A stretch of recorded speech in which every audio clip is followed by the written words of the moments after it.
Hello, YouTubers. I'm not an expert. Today's topic, marking knives. All right, we got a whole bunch of kinds here. Pretty standard stuff you might see every day. First one we have up is this is the cheapest marking knife I could find on Amazon. I think I got two for like $5 or $6. It works. It's functional. It makes marks. But I find the blade is really short. So if you're up against a piece of wood that's, say, 3/4 of an inch, you say you can't really get in there. It makes it a little harder to use. I'd like a little more blade. Other common marking knives. This is my pocket knife. I've had this since a long time, since 1986. It's a buck, and I use the sheep's foot blade. Makes an acceptable marking knife, but it's not great. You can see the tip is a little bit doesn't come to quite the fine point I would like. If I could get this thing to focus. There you go. And it has a hollow grind to it, which means the edge isn't exactly where you might think it is. So you have to do a little thinking when you're using it as a marking knife. I don't use that very much. Next one up is this Stanley, also maybe known as the Paul Sellers marking knife. And it's nice. Blades are replaceable, or you can sharpen them. But the blade has a bevel on both sides, which again means you got to do a little bit of thinking when you go, because you can't just put it straight up against. You got to put it in at an angle to get it to be marking where you want it to mark. So I'm going to solve all those problems. I bought a Narrix marking knife blade kit, basically, from Taylor Tool Works. Pretty inexpensive, probably the most inexpensive way to get a decent one is to buy the blade. I guess you could make your own. It's got 2 pins and the blade, and you got to make your own handle, or you can get it with a handle on it. That's more money. But this way I can have a little bit bigger, a little easier to use size. And for the handle, what I have here is a scrap of cherry. And I'm going to show you a neat trick with cherry when I get it done. And so stay tuned for that. We'll go down to the end to see a very interesting way of finishing cherry. All right. I'm going to cut this into pieces that fit. And then I'm going to use some 5-minute epoxy and epoxy them on, drill the holes, put the pins in, and I'll show you where I get when I do that. So I've cut the wood to just sort of fit the blade. It's a little wider than the blade is, just a smidge, so I can sand it down to fit flush. And a little longer than what I want. I'll leave it dangling off the end. So what I've got to decide now is what I want the very end to look like. That's the only part I have to finish at the start. The rest I can finish after it's glued up. I'll just sand it and file it till it's a shape that I like, which is something I haven't figured out yet. I don't know what shape I like yet.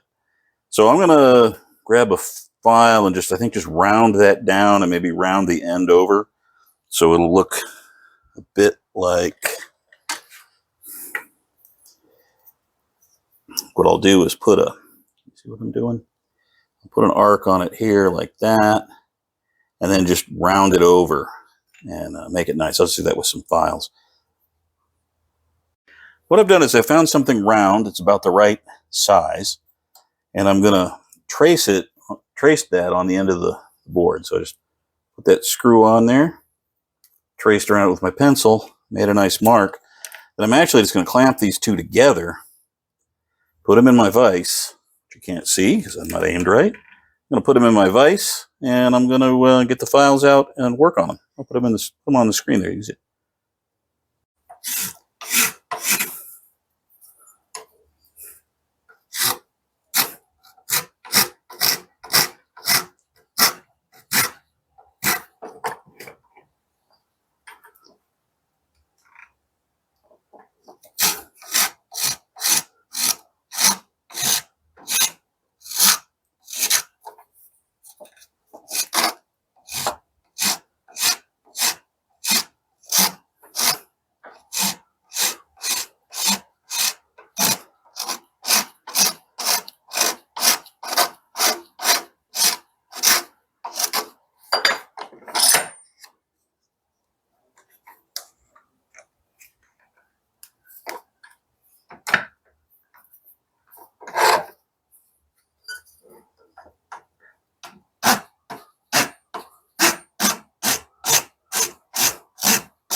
Okay, so you can see I didn't go all the way down to the line.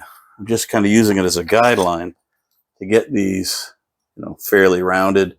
Then I'm going to glue them on, and then I'm going to do the whole thing, maybe on my belt sander, to rough surface it and just make it easy. You could be real fancy. You could use a spoke shave. Oh, I might use a spoke shave. That could be kind of fun. I've got one. And some sandpaper files. Really simple to do. I'm also going to go ahead and put this rough side that's the bandsaw cuts against the metal for hopefully that'll help the epoxy stick. No idea. Not real experience with epoxy, but I got some 5-minute epoxy from the dollar store. Can't argue with that. So I think that's the next step, is to glue. Well, my plan is to glue one side on, then drill the holes, then glue the other side on, then drill the other holes, then put the pins in with some more epoxy. So I'm going to have to mix epoxy 3 times. But I think it's going to come out cool. Or at least acceptable. Acceptable will have to do. All right. So it turns out I don't have any 5-minute epoxy. I don't really want to run to the store. So I'm going to try a little super glue gel. Put the gel down here. Put the stick on here somewhere. I think I'll bring it right up to that edge. In fact, I should mark that in some way. Wouldn't that be a nice idea? What have I got? Maybe this pencil will mark the steel. Yep, that'll mark it well enough. So I'm going to glue one side on, let it seal up, drill the holes, then glue the other side on, drill the holes again.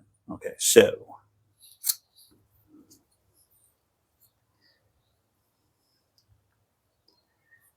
I'm making a mess. That'll work. Clean that off on my pant leg, because that's the appropriate way to do it. And then we'll just smear this stuff around. It really doesn't have to hold a whole lot of force, because it's just a knife scale. So it should be okay. I'm going to blast this with some accelerator.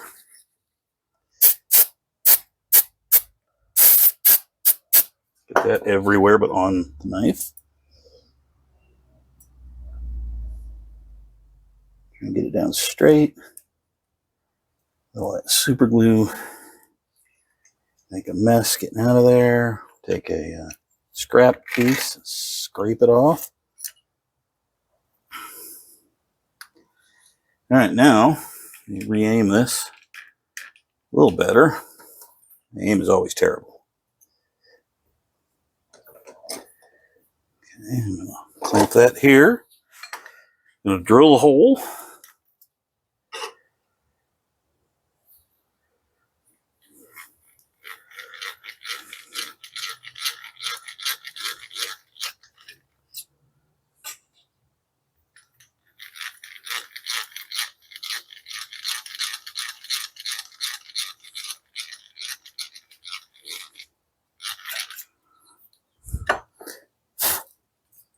Holes are drilled.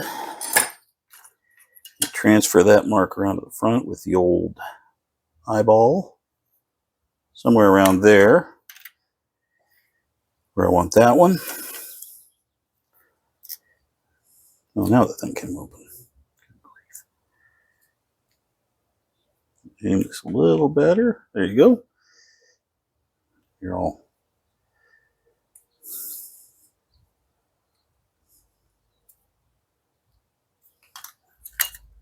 Oh. Smear it around with this. Oh, just made a mess. Pretty good at that. It's one of my many talents. I'm an expert, but I am messy.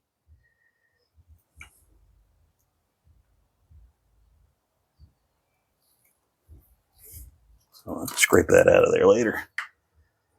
That's close enough. Okay, egg beater drill. When it comes time to drill really small holes, I like the egg beater drill because it It just makes it easier not to accidentally push too hard side to side and snap off these little bits.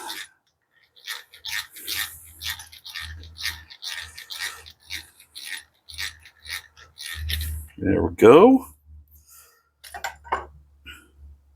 So the next thing to do is going to be tap this thing in here. Get these pins out. Get one out anyway.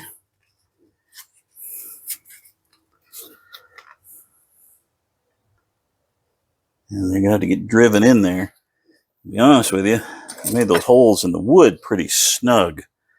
So I think what I'll do is I'll put a little super glue in the hole, but I won't put the accelerator on it. Then it takes a little while to dry. And we will take a little hammer. I'm always doing the stuff with my hands in the way, aren't I? Pretty terrible host. Yeah, that's not helping.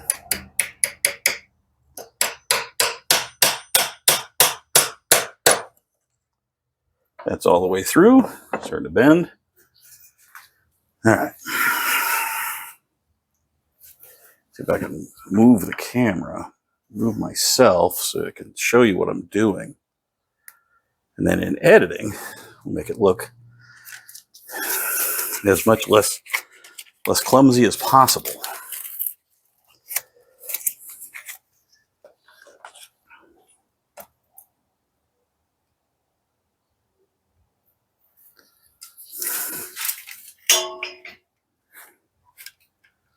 Okay, so I've already put in this pin, put a little super glue in, drove it in. This one, a little super glue gel in the hole, just a little bit. Take the pin, line it up with the hole.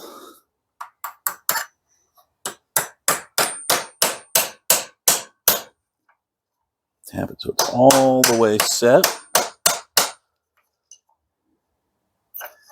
Right, that one didn't go all the way through. This is what happens when you hire an amateur. All right, well, that's all it's going to do. That'll be fine. We'll see how it comes out after what I'm going to do next is put a bunch of masking tape around the sharp part and then go over to my belt sander and round this off and make it sort of a rounded oval shape, and I can shave the back end down. Belt sander is going to be the easiest way to do this and make it look smooth and pretty. But you could do it with a sanding block, with files, with a card scraper. What do you call those things? Spoke shave would work really good. Got a lot of choices in what you can use. Matter of fact, after I round it out, I might spoke shave and make a little, narrowness into it or something, or not. We'll see.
And I took it over to the bandsaw. I took it over the belt sander, and I thinned it out a bit. I thought it would look a little better thinner.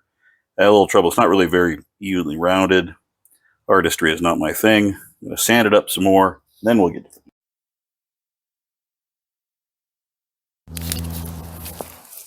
All right, this clear glass of what appears to be water, you'll notice I'm wearing gloves, is what I call the magic elixir.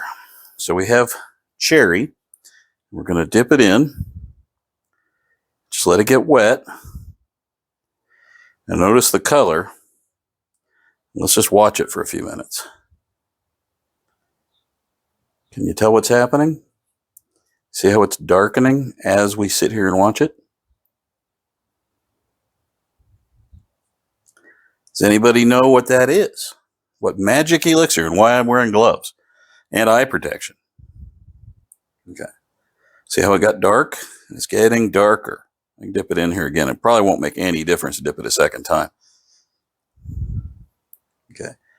As you may know, cherry, as it ages, it darkens, especially with exposure to ultraviolet light. And what's in this is a chemical combination that makes that happen very, very fast, like a Polaroid photo, for those of us old enough to remember what a Polaroid photo does. Now, it also probably made the surface a little rough because it probably just water popped it. But what that is, just so you know, and if you want to duplicate this, it works with cherry, and sometimes it works on mahogany. And I know I had a piece. I was playing with it earlier. Hang on. Let me walk around like a nitwit. All right, I've lost my piece of mahogany. Mahogany turns pink. Bright, crazy pink. I'll try to find some. Anyway, what this is, just dragging it out. If you haven't guessed yet, if you've already guessed, type it down below. All right, you ready? 1, 2, 3. It's lye. It is drain cleaner. So 100% LYE, lye, which is a caustic solution. Now, this is a pint of water, and I put about a teaspoon of lye in it, which is a pretty dilute amount of lye. It's a lot less than you would use to clean your drain. You want to go get something like Red Devil. You can see the color it's turned. Isn't that fascinating? You want to get something like Red Devil, which is 100% lye. You do not want to get the kind that has aluminum powder in it, because that will cause streaking in the wood. It will make a mess. That makes it foam up better. So you want to use gloves, and you want to wear eye protection to get this splashed in your eye. Now, this is really light. This probably wouldn't even give you a burn like a sunburn. Maybe, but you still want to be careful with it. It's, after all, caustic lye. And you can neutralize that afterwards if you want to. I don't bother with something this small because I'm probably going to put a finish over it that'll keep it from getting at me. And like I said, it is a very dilute amount. And you can see how it's turned color too. Some of the tannins from the wood have gotten into the lye here, spoiled my lye. So drain cleaner, of all things, will make cherry and mahoganies change color. It doesn't work for every wood. And I think I've read somewhere there's other woods that respond to a different chemical combination. Anyway, I think it's pretty neat. It certainly is an interesting concept. You can see that reddish brown. And I did a table like this, and then I covered it in super blonde shellac, which ended up being a bit browner, a little less red than this. But I like the way this is looking. I'm going to let it dry overnight, and then I'm probably going to put something on it. I don't know. I might shellac it. I might Rubio monocoat it. I got a bunch of samples of that. Just want to try them out. I'm also interested if Rubio will work over this, since it's not another finish. It's not oil. It's simply a chemical reaction to the wood. So Rubio should still bond with the wood, I hope. We will find out. I'll come back after I get that done, show you the results. All right, this has had overnight to dry. I think it's ready. I kind of just rubbed it with my hands to sort of get the finish smoothed up. It's not going to be slick and shiny like it would be if it was rosewood or something. It'd be real pretty. It's just, again, a little cherry. But I'm going to finish it with some Rubio monocoat. I bought a sample. It's really expensive. I think it looks like, I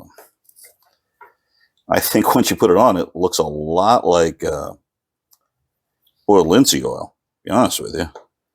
But it's supposed to be a lot better. It's all the rage. So I'm trying it out. You see, try to get centered here. I'm going to smear quite a bit on, let it soak in for a few minutes, then buff it, and it'll end up looking as if it was covered with oil linseed oil. That's what I think.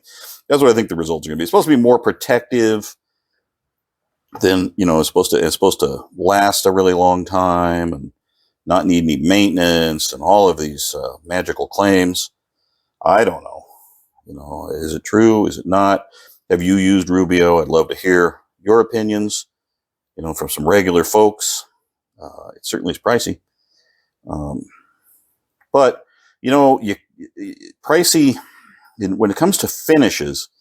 It's worth, I think, spending the money and doing a good job. I've done so many bad finishes because I lack patience or because I went with the easy to use instead of putting more time and effort into it. So here it is. And after it's had a chance to absorb a bit, I'll buff it and I'll give you one last look. And here it is after a little buffing and a little polishing. Now it needs to cure. I don't have the hardener, so the Rubio is going to take, I don't remember, it's a couple weeks, I think, to fully cure, but it should be dry to the touch in about 24 hours. Should be fine. I don't have any plans to really use it. I've got other things to use in the meantime, so I can let it dry. I think it's going to be, it's got some little color showing up in it. The trick with the lye, I think, is a lot of fun. Remember, use safety equipment. Cover your eyes up, wear some gloves if you're going to try that. And read up on it. There's instructions on the internet. There's a lot of discussion about how to neutralize lye, which is apparently not really easy to do. The best suggestion is actually just to run a lot of water over it, which is what I did. I ran it under the sink for a while. Well, that's all I got for now.